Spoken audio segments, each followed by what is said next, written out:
Hayyee daawwattoota keenya kam jirtanii kuni OMN kallattiidhaan tamsaasa isaa kan eegale kunoo asii kutaa bulchiinsa Minnesota magaalaa St. Paul keessatti guyyoota sadiif diddaan yookaan mormiin geggeeffamaa jira.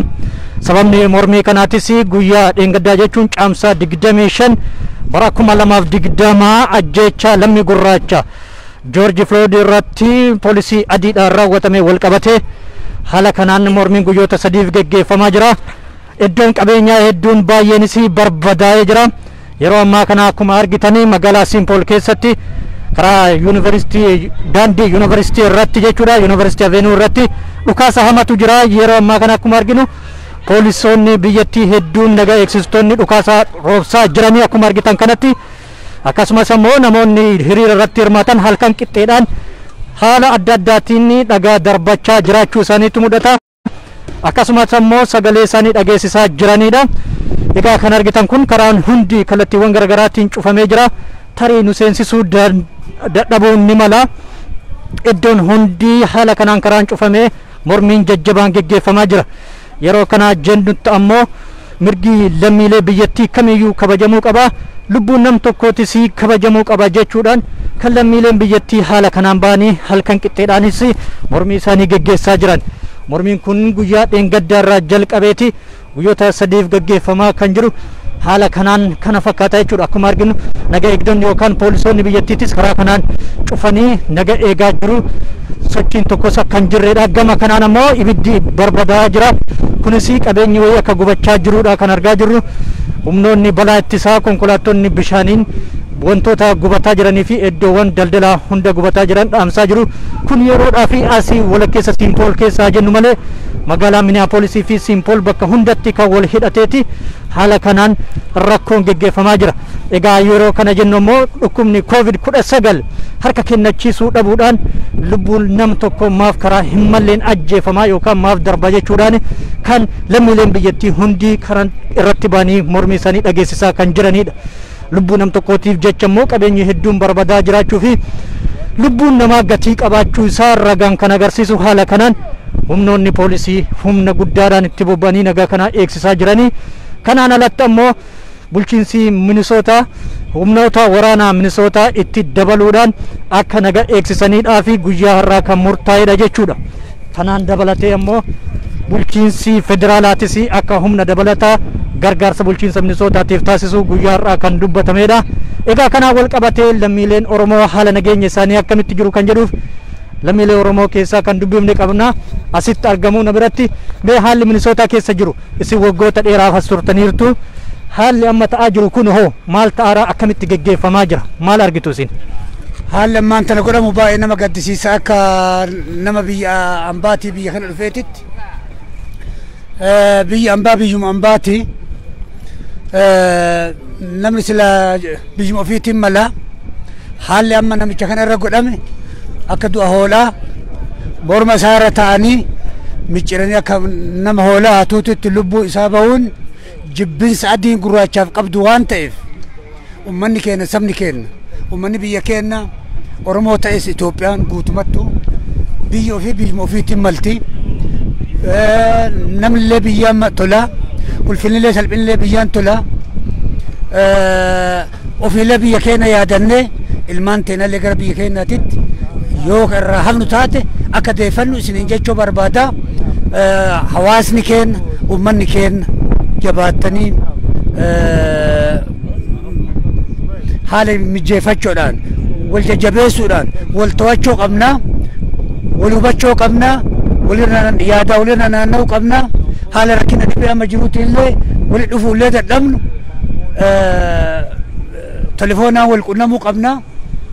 Amma gadi baanee naannoo sila poolisiin balaa qabbaneessuuf jirtu St. Paul Minnesota keessa jirra naannoo Midway.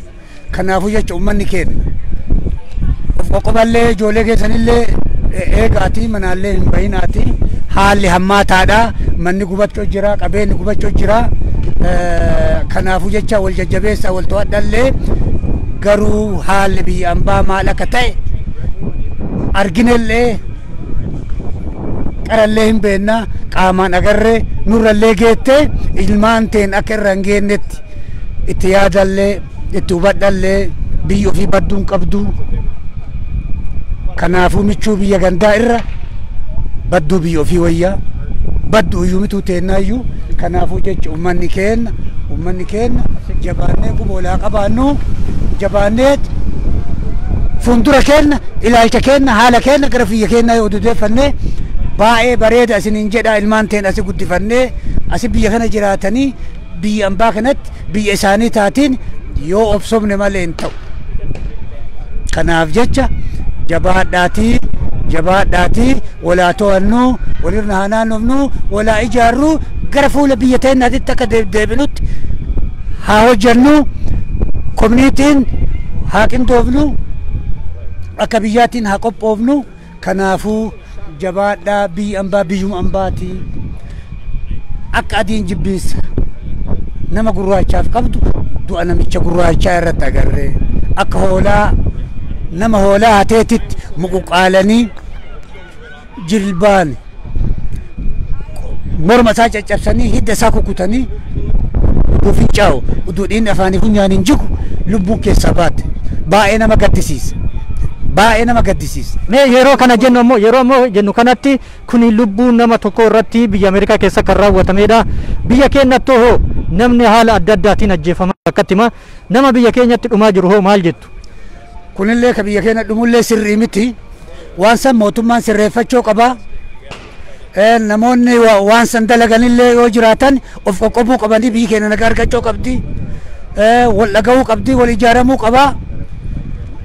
Dhaabbileen siyaasaa illee tokko ta'eet uummata keenya du'arraa baraaruu qaba, hidhaarraa baraaruu qaba, tokko ta'uu qaba. Bittinnaaniit jijjiirraa wayitu hin jiru. Dhaabbileen illee tokko ta'aniit mootummaan illee walii galanii wal dhaganii sirna dimokiraasiitiin biyya keenya qabbaneessuuf naga buusuun isaan jira. Kanaafuu jecha uummanni keenya illee haga tokko hin taanetti lubbuu ofii dargaggeessi keenya illee lubbuu ofii tasabbaasuun tasaqisaasuun barbaachisummaa qabu. Haala qindaa'een wal dhageettiin mootummaa wal dhaga'uun dhaabbilee wal dhaga'uun uduu lubbuun tokko tasatti hin baane uduu muka daqqaratti deemanii dhumuu hin taane walii galanii haala saniin biyyi keenya armaan booda korona deebitee ofitti tuuttaa ka wal dhageettee hayyuu ta'anii mari'atanii eenyu seera dide eenyu seera cabse jedhamee manguddoon laaltee warri abboota amantaa laalee hayyoonni keenya laalanii mootummaan laalee warri dhaabaa hayyoonni keenya waliin mari'atanii biyya teenya nagaan jijjiirutu irra nuuf furmaata. Kanaafuu jecha kullee gama dhugaatiif gama abbaa dhugaatitti dhaabbachuuf qophiidha. Mee ammas waliin turaa haalota tokko uummata biraan qabsiifnee wantoota ta'aa jiru warraaqsa jiru gama kaameraatiin ilaalaatiin jirra. Egaa akkuma argitan daawwattoota keenya gama mul'atu san irratti ibiddaan barbadaa jiraachuudha. Qabeenya barbadaa jiru kanaan ammoo humni ittisa balaa ibiddaa bishaan dhangalaasuudhaan qabeenyicha dhaamsuudhaaf yaalaa jiru. Kun iddoon amma jiru kun bakka murtaa'e otoo hin taane kana caaluu fi iddoon balaan yookaan gaagamni hamaan itti geggeeffamaa jirus bakka akka magaalaa Minneapolisii fi iddoowwan magaalaa gurguddaa keessatti jechuudha. Kun ammoo bakki nuti jirru yuunivarsiitii fi naannawa Leengisanii fi Sneelingi jidduu kan jedhamudha. Daandii magaalaa Simpool jechuudha. Kan ammaan tana rakkoon geggeeffamaa jiru kun humna poolisaa akka hidhannoo qabanii fi hamma tokko nagaa eegsisuudhaaf kan jiranidha. Mormitoonnis dhaabbatanii mormaa jiru. Balaa ibiddaa gamana mancaa jirus daawwachaa jiranii. Egaa yeroo kana jennu rakkoon kun Minnesota qofatti osoo hin taane naannawa New York irraa haga New Jersey, Atlanta Georgia irraa haga Los Angeles California, Denver Colorado irraa haga Columbus Ohio dabalatee bakkeewwan garaagaraatti diddaan wal fakkaatu geggeeffamaa jiraachuu isaati.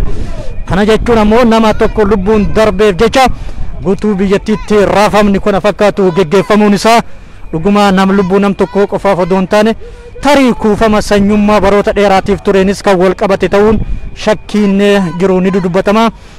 Egaa akkuma argitan yeroo ammaa kana halkan keessa akka lakkoofsa biyyattiitti gara sa'aatii 10tti kan dhiyaatudha. Halkan kana hambaanii sagalee isaanii dhageeffachaa jiru. Guyyaa dheengaddaa irraa jalqabee osoo addaan hin cinne hiriirri kun kana fakkaatu ibsamaa jira. Dhaadannoon isaanii afaan Ingiliishiitiin mirgi gurraachaa haa kabajamu, ajjeechaan karaa hin malle nurratti geggeeffamaa dhaabbatu jechuudhaan gurraachi baay'inaan baanii hiriira mormii kanaan sagalee isaanii dhageessisaa jiran. Iddoowwan garaagaraatti ammoo dhukaafnis geggeeffamaa jira. Humni waraanaa dabalatamaanis biyyattii qabatee jira. Egaa sagalee mormitoota ol kaa'aa waan jiruuf daawwattoota keenya dhageeffadhaa isinii jenna.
Egaa akkuma argitanitti daawwattoota keenya humni poolisii bifa kanaan qindaanii dhaabatanii nagaa eegsisaa jiru. Daandiin kun duraanii konkolaataa fi akkasumas karaa baaburri imaluudha.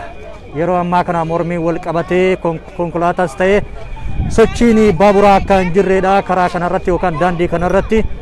Kuni iddoo bakka amma jirru kana qofa haa ta'u malee bakkoota garaagaraatti haala wal fakkaatuun guutuu magaalaatti itti dhuunfatee jira.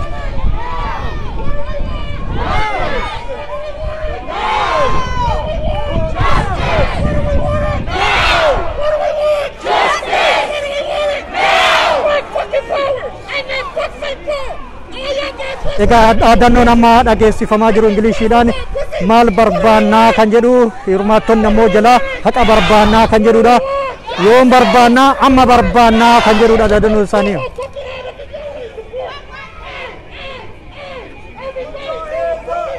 Egaa daawwattoota keenya akkuma amma argaa jirtan kanatti rakkoo jiru kana geggeessuudhaan mormiin dhageessifamaa jira. Mormiin kunis akkuma amma argitan kanatti maal barbaannaa kan jedhudha. Kan barbaannu immoo haqa barbaanna jechuudhaan kan rakkoon yookaan mormiin kun geggeeffamaa jiru.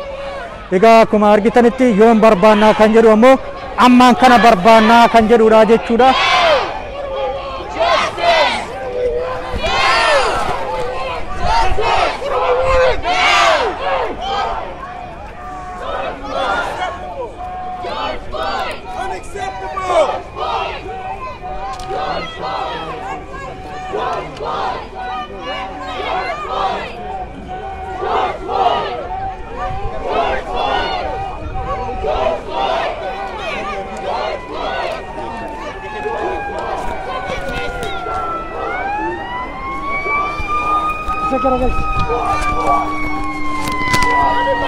Kuni konkolaataa humna ittisa balaa ittisa ibiddaati ammaan kana kan dhufee jiru daawwattoota keenya. Magaalaan Hildaan sochoosiiti. Akkuma argitan kana humni balaa ittisa ibiddaatis karaa isaa qabate. Egaa balaa qabaa jiru dhaamsuudhaaf jecha ammaan kana kan jiru daawwattoota keenya. Akkuma argitan kana mormitoonni yookaan namoonni sagalee isaanii dhageeffachaa jiran wanti barbaannu maali haqa barbaanna yoon barbaannaa isa jedhuuf ammoo amma barbaannaa kan jedhudha dhaadannoon isaa nama dhageessisaa jiranii yeroo kanatti ammoo COVID-19 haala hamaan Ameerikaa rakkisaa kan jiru yoo ta'u mormitoonni kunniin akkuma isin argitanitti rakkoo COVID-19 bakkee kennuu dhabuudhaan sagalee isaanii dhageessifachaa jiran jechuudha. Egaa akkuma argitan lammii gurraacha Ameerikaatii fi akkasumas ammoo kan adiidha wal makuudhaan hundi isaanii mirga lammummaa namaa akkasumas dhiittaa mirga namoomaa raawwatamaa jiru kabachisuuf kana yoo jedhu ammoo nama lubbuun darbee fi karaa hin malleen haala gaddisiisaa ta'e nama ajjeefame Joorji Leefand jedhamuuf mormii isaanii yookaan sagalee isaanii dhageessisaa kan jiranidha. Egaa akkuma argitan balaan ibiddaa ammas akkuma itti fufetti jira. Achi keessa dabarree ammoo daawwachuuf yookaan isin biraan ga'uudhaaf haalli mijataan taane karaan cufamee waan jiruuf egaa dabruu hin dandeenye fageenya irraa hordofaa akka jirrudha.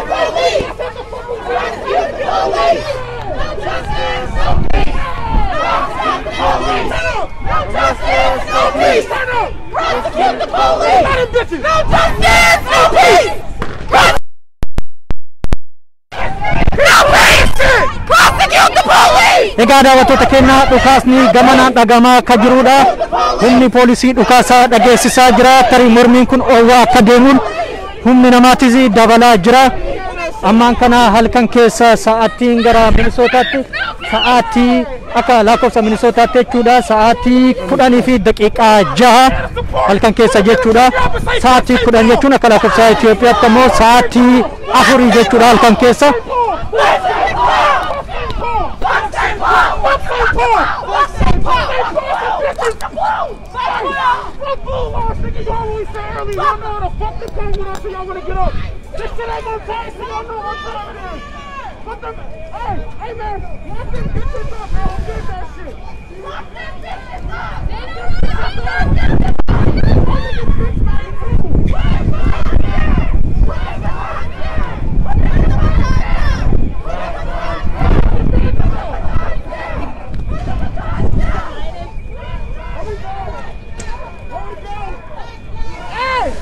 Dabree sagaleen dhagamaa jiraachuu isaati daawwattoota keenya magaalaa Minneapolis fi asuma Simpool iddoowwan garaagaraatti haalli dhukaasaatii fi mormiin jiraachuu akkasumatti ammoo qabeenyi barbadaa jiraachuu namoonni odeeffannoo nu biraan gahaa jiru. Hawaasni Oromoo tokko ammoo kallattiiwwan adda addaatiin dhimma kana hordofaa jiranii. Mee kanuma ilaalchisuudhaan biyya alaa kanatti mirgi nam tokko hammam akka gatii qabuu fi ulfaatina akka qabu lubbuun nam tokko ammoo sadarkaa kanatti biyyattii hundee raasuun sirni lubbuu namaa kabaja olaanaa qabaachuu fi dhugumatti dimokiraasiin jiraachuu kan calaqqisuudha. Kana wal qabatee ammoo namni kamiyyuu miidhamuu qabu lubbuun namaa darbuu qabu kan jedhuudhaa fi kan uummanni naannawa kana hundi bahee sagalee isaanii dhageessifataa jiru. Mee haala ta'aa jiru kanarraa maal barra kan jedhuuf ammas Abdallaan hawaasa Oromoo biyyoota alaa jiran kana keessa yeroo dheeraaf turanidha. Abdallaa mee maal kanarraa bara akka Oromootti uummanni Ameerikaa haala kana lubbuu nam tokkotti bahee yeroo kanatti dhukaaftu maal barra kanarraa kanaaf daawwattoota keenya egaa akkuma argitan kana qonnaa raabsaa jiranii dhukaasnis jira kana summii aaraa facaasaa jiranii ergaa hirmaattota bittinsaa jiranii daawwattoota keenya akkuma argitan poolisoonni dhukaasuu fi akkasumas ammoo Gaza aaraa imimaanessu darbaa jiranii egaa akka argitan kanatti dhukaasa darbaa kan jiranidha daawwattoota keenya. Egaa hirmaattota facaasuudhaan namoota gaafachuuf yaallesi sochiin dhoogamaa jiraachuu isaatiin summiin aaraa kan isaan dabarsan kun akkaan hamaa ta'uu fi kan nama qofaasisuuf akkaan hamaa ta'uu isaati daawwattoota keenya haala ulfaataadha yeroo ammaa kana keessatti kan jirru. Egaa kanamaan wal qabatee lubbuun namaa gatii olaanaa qabaachuu sababa nam tokkootiif haalli magaalattiin kun keessa jirtu ulfaataa ta'uu fi iddoowwan adda addaatti mormii wal fakkaatu gaggeeffamaa jiraachuun isaa immoo daran lubbuun namaa akka gatii argattudha. Egaa ammas haalli sochii fi huccuuccaa fi wal fuudhuun akkuma itti fufetti jira. Egaa ammas haala ta'uu kallattimaan daawwachaa jirra. Ammas isin waliin turaatii walumaan daawwanna.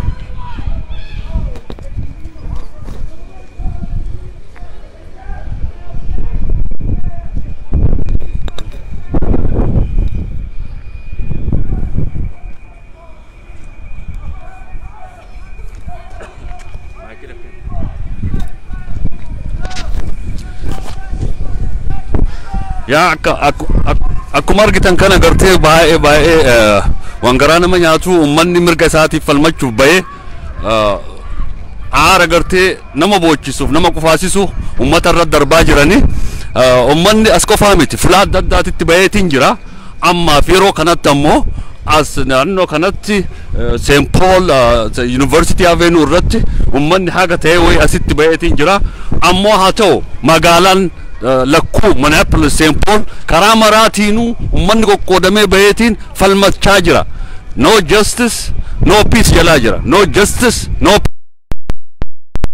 uummanni gartee obboleessa jira kan gadda ajjeefame saniin isaaf falmachaa jira.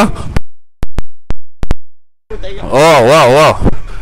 Sochoo qabna poolisiin uummata kun akkanatti ari'aa jira.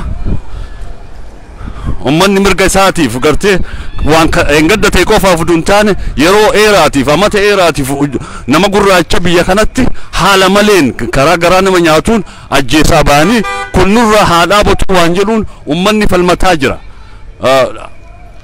Akkuma argitan kan uummata aaraan facaasanii jiranii mee haga ta'e ilaalla nooliin tura Usmaan Kumeetti isin deebisa. Kabajamtoota daawwattoota keenyaa akka barbaannutti tarii waraabuu dadhabuun keenya ni mul'ata. Sababni isaatis boombii imimaaneessuu darbuudhaan akkuma argitan kanaa fi akkuma dhageettanitti kan nama qofaasisuu fi kokkee namaa kan gubuudhaaf aarri summaan isaan darban kun jechuudha poolisoota biyyattiitiin. Amma hamma tokko konkolaataan poolisii socho'aa jira daandii kanarra gara makka imalaaran tarii gara biraatti jeequmsi ka'uudhaan wal qabatee iddoo biraatti kan ramadamanii fi kan iddoo biraatti waamaman fakkaata. Akka amma namoota tokko irraa hordofaa jirrutti ammoo jeequmsi bakka garaagaraa akka jiruu fi humni poolisii ammas ori'aa akka jiranidha kan argaa jirru. Egaa bakka biraatti jeequmsi wal fakkaataan ka'uu isaa kan hin oolle jechuudha. Humni poolisii ammas dabalataan bakka kanatti argama. Iddoon kun ammas rakkoo hamaa keessa jiraachuudha. Ammaaf yeroodha kallattiin bakka jiru iddoo kana qofa haa ta'u malee bakkeewwan garaagaraatti haalli wal fakkaatu geggeeffamaa jiraachuu isaati daawwattoota keenya. Haalli jiru ulfaataadha. Minisootaan rakkoo kana fakkaatu keessummeessitee waan hin beekne fakkaata. Odeeffannoo seenaarraa akka dhageenyetti ammoo haalli ulfaataan kana fakkaatu mormiin guyyoota sadiif itti fufuun isaa kan jalqabaa jechuun ni danda'ama.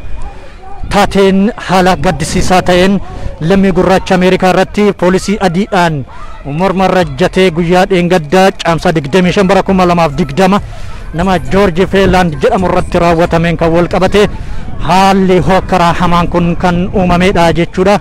Egaa ijoolleen yookaan dargaggeeyyiinis gadda isaanii karaarra ciisuudhaan haqni haa nuu tikfamu, lubbuun nama gurraachaa haa kabajamu, jiruuf jireenyi gurraachaas haa eeggamu jechuudhaan iyyannoo isaanii bifa kanaan dhageessisaa jiru. Dhugumatti haalli isaan itti iyyachaa jiranii fi keessattuu dubartoonni fi shamarran gurraacha ta'an akka isaan itti iyyatan kan qalbii namaa roraasu. Egaa poolisiin karaarraa poolisoonni akkuma argitan haala saffisaatiin imalaa jiru daawwattoota keenya biraatiif illee kan dhaqqabsiisuuf fakkaata. Egaa hawaasni Oromoo magaalaa Wallakkuu Minneapolis St. Paul keessa jiraattan tarii of eeggannoo jabaa akka taasiftan jenna. Kun humna poolisiiti ammaan kana fe'amee gara biraatti kan imalaa jirudha. Kun humna tikaatii konkolaataa humna tikaatii kan amma deemamaa jiru. Garama akka isaan deemaa jiran wanti beekamu jiru. Iddoowwan biraatti jeequmsi wal fakkaataan jiraachuu isaa haala odeeffannoo adda addaatiin dhagaa kan jiru. Gamanaan boba'aa jiru hagammaatti kan hin laafnee fi konkolaattonni humna balaa ittisa iddaa gamasitti hedduminaan argamanii kan jiranidha. Tarii haala qulqullaa'uu ta'uun viidiyoo yookaan waraabbii kaameraa keenyaatti arguu kan dandeenyeef halkan keessa sa'aatii akka Minisootaatti halkan keessa sa'aatii 10 fi daqiiqaa 13 jechuudha. Halkan keessa yeroon kun silaa sa'a ribaatii kan amma halkaniin baanii sagalee isaanii dhageessisaa jiran. Kun hiriirri isaa ammaa kan odoo hin taane ganamarraa jalqabeetii jechuudha. Egaa humni aarri akkaan magaalaa ukkaamsee nusi hafuura baafachiisuu kan dhorgaa jirudha. Aarri gamarraa kan mul'atu daawwattoota keenya. Biyya alaatti mirgi lammii tokkotu hagana kabajaa qaba. Biyyoota biroo keessatti ammoo abbaan fedhe du'es abbaan fedhe ajjeeseef ajjeefames qaamni dantaa itti kennu akka hin jirree fi namni gurra namaa ergisuu akka hin jirre keessattuu biyyoota of tuulummaan beekaman keessatti kan hubatamudha. Ammas egaa duratti daawwattoota keenya sababa dhukaasa boombii yookaan aara imimaaneessuu fi kokkee namaa gubu poolisiin dhukaafame haalli waa gaafachuuf taanu nu addaan kutee ture amma sitti deebinee wantoota tokko waliin kalaalu ta'a. Abdallah mee ati akka nama biyya kanatti waggoota dheeraaf jiraatu taatee kan jirtu yoo ta'u bara dheeraadhaaf hagas turte kana wanni akkana ta'ee beekaa taateen akkanaa kun? Taateen akkamma arginu kun hennaa duraatiif Ameerikaa dhiisii biyya birootitti illee naaf haarawa jiru dhaloota kiyyaa irratti akkaataan namichi kun itti du'e baay'eesseet naaf haarawa. Ameerikaa keessatti akkana argineellee dhageenyeellee hin beeknu. Haa ta'u miidhaan gurraacha akka jiruu fi ajjeechaallee baraan dabree akka jiru ima beekna. Haa ta'u duuti nama kanaa du'a addaati. Du'a gurraacha dhiisii adiinillee itti gadde. Kanaaf gurraachummaa kiyyaaf biyya ambummaan natti dhaga'ame. Ofiif saba kiyyatti illee. Kanaaf haa ta'u malee biyya mirgaati. Biyya dimokiraasii qabdu dhiira dhalaan gayyaaniit poolisii afoo dhaabataniit haga aara imimmaani qoonqoo nama gubuuf ija nama jaamsu nama facaasanitti bira gad dhaabatee nama isaa ka du'eef mirga isaatiif haga sa'a halkan keessa sa'a 10 kana dirasii kunoo akkanatti iyyataa jira. Manniin adii illee qabeenya gurguddaa illee ibiddaan calaasanii jiran. Kanaaf baay'ee wanni amma godhame kun duuti nama kanaa baay'istee haaraawanaaf. Abdallah du'a amma nama tokkootiif haalli kun yoo akkanatti ta'uu fi akkasiin mul'atu kanatti biyyoonni akka Itoophiyaa kanarraa maal baratan jettee yaadda? Afrikaanii fi Itoophiyaa dabalatee jechuudha. Itoophiyaan dhugaa afaaniin dimokiraasii hojiin haga ammaa hin agarreenu hin agarree fuulduratti ammoo waan godhamu hin beeknu. Waraabessatu nyaateet nama raawwataratti nyaatee biraa deema. Asii kan namni ajjeesee iyyuu mirgaa biyyata dhiira dhalaan baheeti. Biyya keenya garuu halaalan nyaataa jira. Wanni sunillee sirraa'uu qaba. Wanni sunillee sirraa'uu qaba. Kabiroollee namni keenya seera ala hidhamuunillee sirraa'uu qaba. Mirgi saba kamiiyyuu wal qixxaa'uu qaba. Mirgi sabaaf sablammiillee eegamuu qaba. Sabni keenya qofaa eegamuu miti. Mirgi sabaaf sablammiillee eegamee mootummaan keenyallee gadi bu'ee seeraan saba kamuu wal qixxeesseet ceesisuullee qaba, nagasiillee eessuu qaba, naga biyyattiisanillee eessuu qaba. Namni keenya hidhamaaf hiyyummaan bineensaan nyaatamuun hiikkaan qabu. Gabrummaa akka caararraa akka barii lafa ganamaa nu caararritti deebisanii akka nutti gurraachuuf nu biyya ambaatti dimokiraasii qabdu kana keessa biyyuma teenya baddu sanii galuuf deemaa jirra. Biyyi teenya ammaan booda ka keessaa deemanillee miti, ka keessa du'an malee, ka keessaa baqatanillee miti. Nu warri baqatee iyyuu galaa jira biyya keenya. Biyya ofii namni achi deebi namaan jedhu hin jiru. Kanaaf ka biyya keessaa garri ba'ullee hin jiru, garri baqatullee hin jiru, munni itti galullee hin jiru. Waliin taa'ame, waliin mari'atame guddina biyyaa irratti, mirga filannoo irratti haala qixa ta'e mirgi sabaaf sablammii eegameeti haala kanaan sirraa'u malee nama keenya bineensi akka hin nyaanne dhaamsa kiyya. Namni keenya seera ala hidhamee rakkachuun dhaamsa kiyya nurraa haafu. Kabiroo rakkoon hiyyummaati jira, rakkoo dhibee amma jiruuti jira. Namni kanarraa iyyuu afaan jiru maaf hidhama? Hidhaa kanarraa haa dhaabbatu. Gorsaa walaa sirreessinu, teessuma walaa sirree'u. Nu amma utuu akkana balaa keessa jirruuf, ibidda keessa jirru wanti biyya keenyaallee nu rakkisa. Kanaaf jecha beekaan keenya, wallaalaan keenya wal dhagahee utuu amantaa waliin qoonne, utuu sabummaa waliin qoonne, utuu lagaan waliin qoonne sirraa'uu qabaa, wal ijaaruu qabaa, naga buusuu qabaa, waliin marachuu qabaa, tokko qabu ta'uu qabaa, irree walii ta'uu qaba. Kabiroo dhaabboleen maqaa fannifatee maqaan ijaajju waliin deebi'ee tokko yoo hin taane gabrummaaf nu saaxilaa jirtanii, gabrummaaf saaxilamaa jirra. Uummata keenyallee asii achi dhamaaftanii rakkina irra buusaa jirtanii tokko ta'a. tokkotaati mootummaa mari'aa waan mootummaa isiniin jedheen haala dimokiraasii ta'een biyya teenya nagaan ceesisa. Yoo tokko taatanii mootummaa sittite addunyaan illee ni arga, uummanni keenya illee ni arga. Garuu isiniif waa mara arguu dhabnee uummanni keenya illee waan qabatu dhabee rakkatee asii achi daddaaqu jira. Kanaaf tokko ta'aa isiniin jedhaa hadaraallee amaanaallee gara hora dhaabboleetiin kan isin dhaamadhaa gama birootiin nageenyi biyya keenya irratti haa bu'u kan nu jabeessaa. Olee galatoomii Abdallaa egaa daawwattoota keenyaa mormiin kun guyyoota sadiif kan geggeeffamee fi akkasumas ammoo akkuma argitan boombii aaraa imimaaneessuu fi kan ija namaa gubuu kan facaafamaa jirudha ammaan kana akkuma argitanitti egaa dhokaafni haala kanaan geggeeffamaa jira. Kun kokkee namaa kan gubuu fi kan nama qofaasisuudha. Egaa mormitoota bifa kanaan bittinsaa jiranii daawwattoota keenya ijaa fi kokkee kan nama gubuu fi akkasumas aarasummaadha kan facaafamaa jiru. Egaa ammas mormitoonni immoo fuudhaniituma boombii imimaanessu kana fuudhanii poolisootatti darbataa jiru. Kun bifa sirna dimokiraasii ta'e kan fakkaatudha daawwattoota keenya.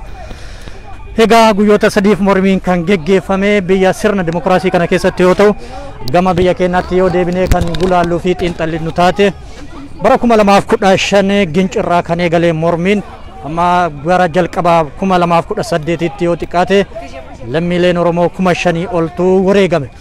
Yeroo kanatti ammoo namni abbaa kanaa kan jedhe hin jiruu fi qaamonni gochaa ajjeecha san keessatti raawwatan seeratti dhiyaachuu dhabuun agarraatti godaannisa uummata Oromoo ta'ee jira. Haa ta'u malee naannoo bulchiinsa Sumaaleetiin yeroo sanitti pirezidaantiin yeroo sanii Abdii Illeen qofti mana hidhaatti dhiyaachuunis akkuma jirutti ta'ee garuu miidhaan saba Oromoo fi saba qulqulluu irratti raawwatame hagammaatti kan argannee fi tariif duratti ni argata kan jennee abdannu ta'a.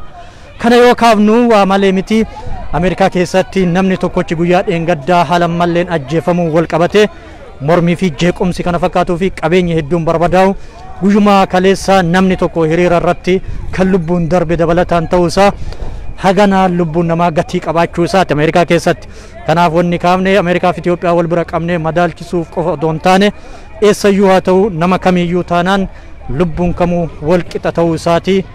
Kanaaf kana kan kaafne jechuudha daawwattoota keenya. Ammas mormiin kan geggeeffamaa jiru boombii imimaanessu hirmaattota yookaan hiriirtota bittinsuuf yaalanis ammas haalli jiru ulfaataadha.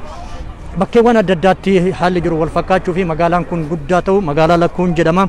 Minaapolisii fi Simpool kan walitti hidhatu magaalaan kun lamaan yoo xiqqaate namoota lammiilee miliyoona 5 oltu keessa jiraata.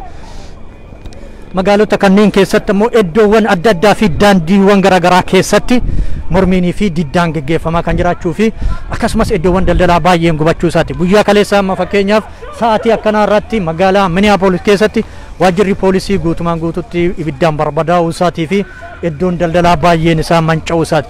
Kanneen tan guyyaa har'aa taajjabne keessatti ammoo iddoowwan daldalaa tokko tokko irratti black owned abbaan qabeenyummaadhaa gurraacha jedhamee yoo barreeffame qaamni isa tuqu hin jiru jechuudha. Yoo ammas suuraa fi jechoota dhaadannoo nama ajjeefame George Liifond kana irratti barraa'eetiin kan jedhamu taate iddoon sun kan naga ta'uu fi kan hin tuqamne ta'uu isaa daawwannee turree guyyaa irraa keessa naannofne jechuudha. Iddoowwan biroo ammoo tarkaanfiin garaagaraa irra fudhatama. Iddoowwan fakkeenyaaf buufata gaazaa yookaan gaas station kan jedhamu hedduun barbadaa'eera. Asiin amma gamatti kan arginu iddoon kun istooraa yookaan bakka uffata itti gurguramuu fi kitaabni itti gurguramudha. Akka arginutti foddaan isaa caccabuu isaati. Tarii kaameraan keenya halkan waan ta'eef arguu dhabuun ni mala. Kaameraan yoo kan mul'isu taate foddaan sunniin caccabuu isaati. Amma istoorri kun istoora guddaadha magaalaa Simpool kana keessatti jechuudha. Akkas amma ifaan dhaamsamee jira. Foddaan caccabe kun poolisootaan biraan kan mul'atuu fi egaa bakka hedduutti kun kan wal fakkaatuu fi haalli kun kan akkaan jabaateetti fufaa jiraachuu isaati sababa nam tokkorraa kan ka'e jechuudha. Egaa ammas obsaan nu faana turaa isiniin jenna.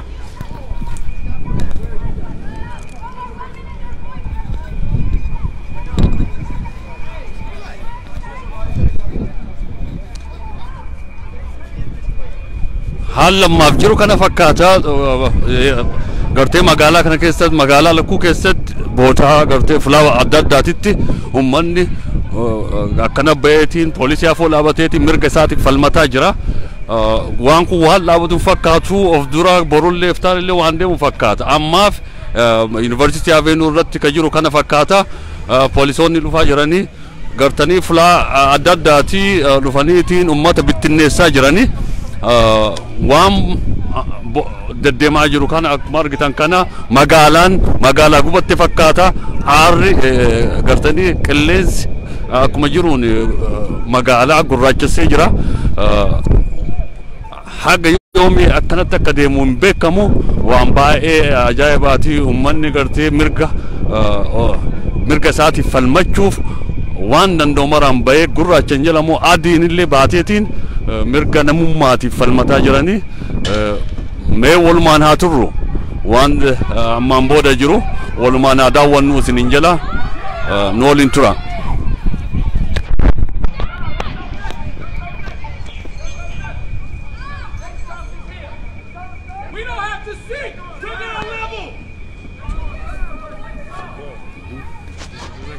Jalan aja jasa kan jalan.